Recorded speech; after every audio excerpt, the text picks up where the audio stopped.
This video is not sponsored. It's my 100% honest opinion, untouched by any brands. I think we're in the good timeline again. I don't exactly know what happened, but it's like for a brief moment we switched world lines to a place where gaming became for the 1%, but the industry had tricked the average consumer into thinking they also had a chance to experience the same thing by labeling the game free to play.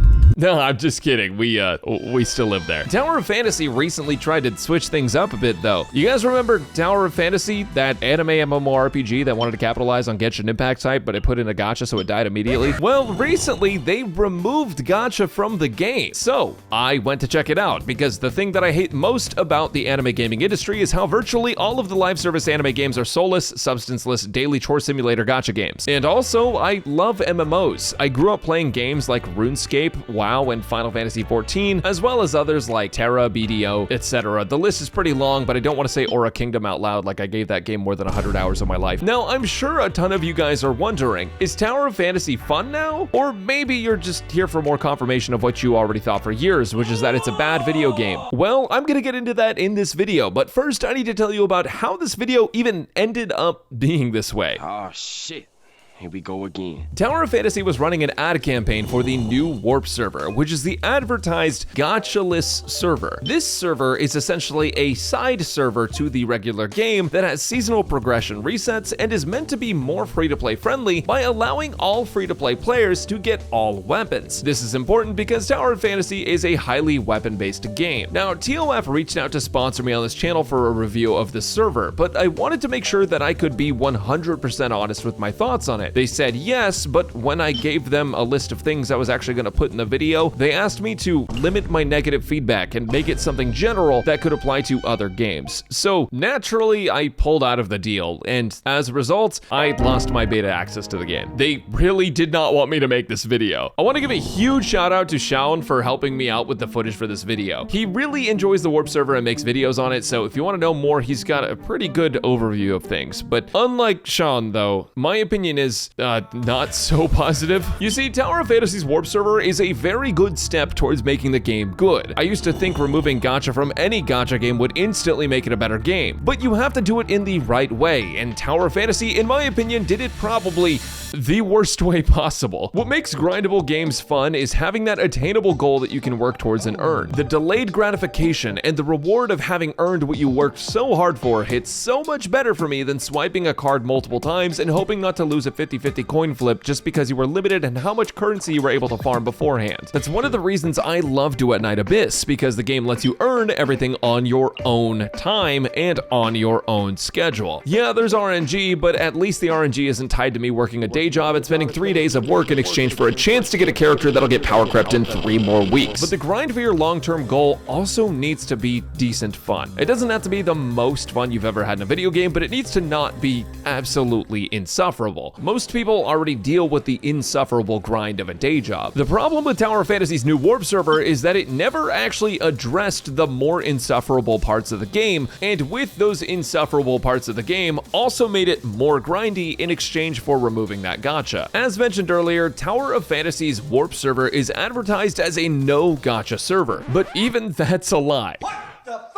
For those of you guys who don't know, Tower of Fantasy's combat is a weapon-based system. You essentially have 3 abilities and 3 weapon swap abilities, 1 for each equipped weapon. When you load up the Warp server, it gives you a bunch of weapons, but not all of them. Which at first I was like, oh, that's good, so we have to earn the rest of them through fighting bosses or dungeon drops or reputation rewards. Surely they won't handle this in the absolute worst way possible. Okay, so basically they do this thing where once you get to a certain point in the story, you unlock a new feature to get weapons. The way you do that is by going to this menu where it shows you all of the weapons you can get, and then you press a button and it randomly chooses a weapon to give you. Then after you get your 1 random weapon drop, that's all you can earn for a day, unless you spend a little bit of money. Then you can get an extra weapon, but it is still random. The gacha is gone and they replaced it with more gacha.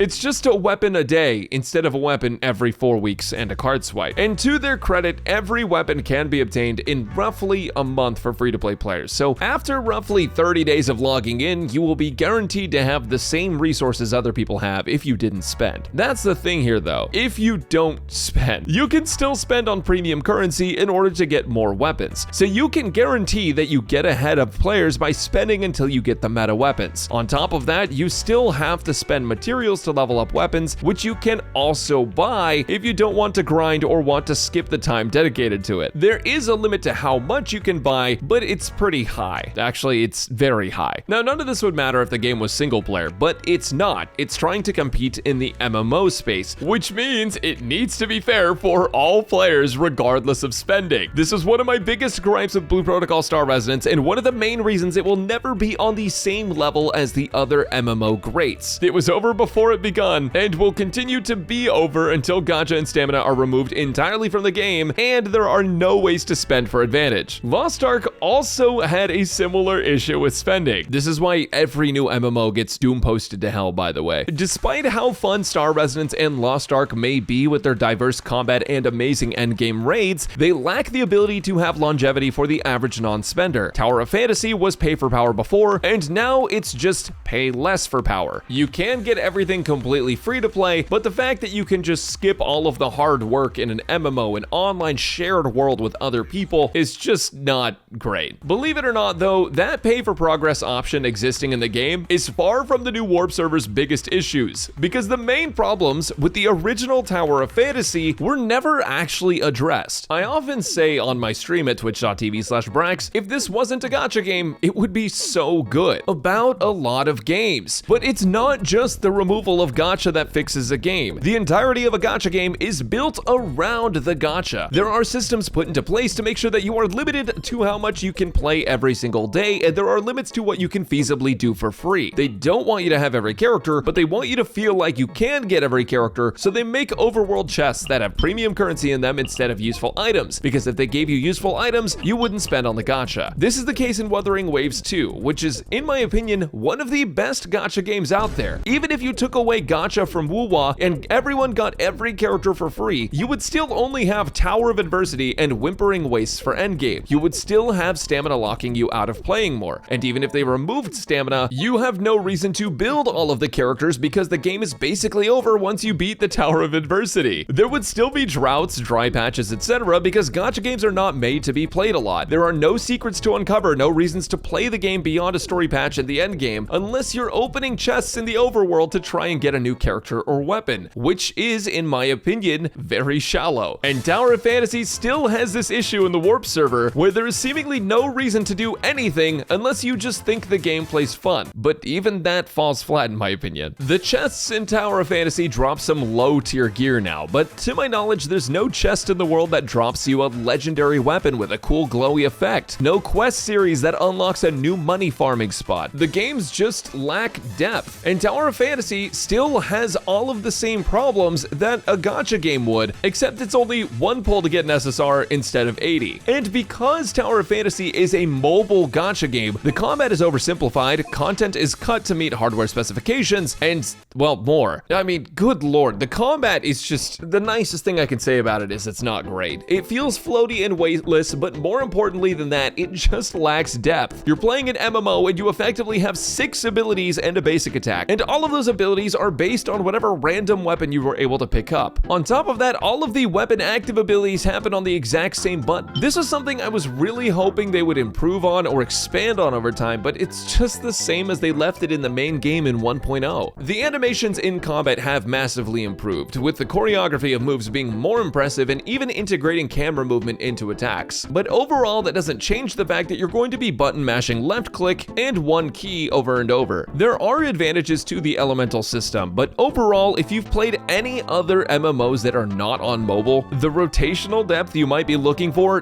does not exist here. And in my opinion, if there's nothing to learn about your class, then there's no fun to be had once you understand boss mechanics, because there's no challenge to the gameplay. This is a bit of a side tangent, but it's also how I feel about Final Fantasy XIV right now. They keep oversimplifying jobs and trying to make them easier and easier to play and understand, and removing all the depth of learning the job and executing it properly, and basically it just makes all the new jobs and fights at snooze fest. Now, don't get me wrong, Final Fantasy XIV obviously has way more depth than Tower Fantasy's combat, but trying to casualify everything about an MMO does nothing but hurt the long-term player base, and let's be real, if you're making an MMO, you're not trying to capture people who will play for a day and then log off. You want the people who will stick around for a long time. Anyways, I focused on the combat for a while, so we can move on past it, but the last thing I wanted to mention is that I have a really hard time seeing the boss fights being engaging with this combat system. FF14 and Lost Ark have some of the best raids in all of MMO history, and if the game isn't matching that level of fun, it's going to struggle a lot. Now, there are some brand new systems added in the Tower Fantasy Warp server that make it feel a lot more social, which is a huge plus. For one, there's a guild-based system which helps with social and guild events. There's also new guild missions and events, and a new team combo attack system, but since I played on a beta, I never actually got to try that one out. Another positive is that there's also a new player market that allows players to trade tons of items. The issue is, though, that the only items that are really being traded are simulacra skins and progression items, which is a similar issue that Star Resonance has. MMOs need a true open and player-run market on basically all items. Otherwise, the marketplace can feel incredibly lackluster. This is a result of having a stamina system and a paid cash shop in the game that allows you to trade items, and it will continue to have issues. I can't give you all of the details on how the player market operates since I didn't see anyone actually using it on the beta, but its existence is a huge plus side even if it is limited. On top of these new features, there's also a life skilling system that lets you pick 2 skills to focus on. Those skills can help you create armor and food, and there's even a taming skill where you can tame animals and add them to your own personal space, and then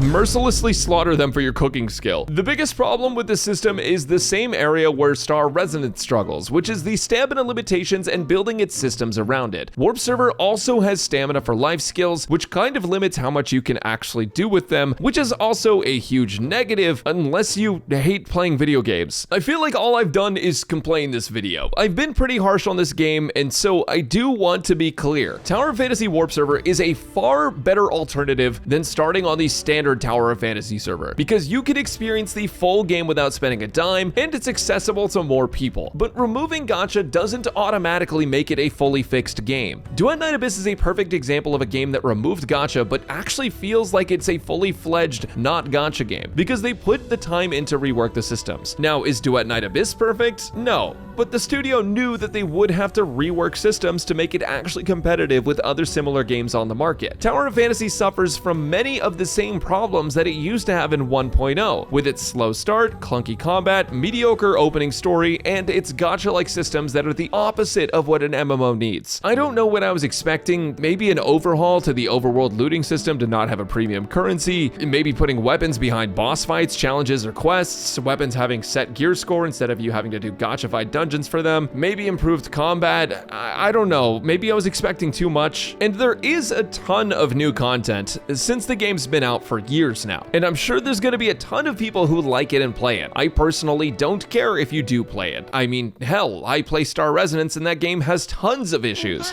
But the raid design, combat, and progression in Star Resonance are pretty enjoyable to me, and Tower of Fantasy lacks the depth of combat and progression to have the same effect in my opinion. I think the reason I'm being so critical in this video is because I'm just disappointed. It was something I was really looking forward to, but it needs a lot more work. For me, it's a pass because this server feels more like a last-ditch effort to retain the 1,000 players the game still has, rather than a genuine concerted effort to improve the game. The game is too far down the gacha rabbit hole of systems to just remove gacha and call it a day. They need to rework the entire game, but I have a feeling they're not going to do that for a while. Most gacha companies wouldn't. After all, if they wanted the game to be great, they wouldn't have put a gacha in it in the first place.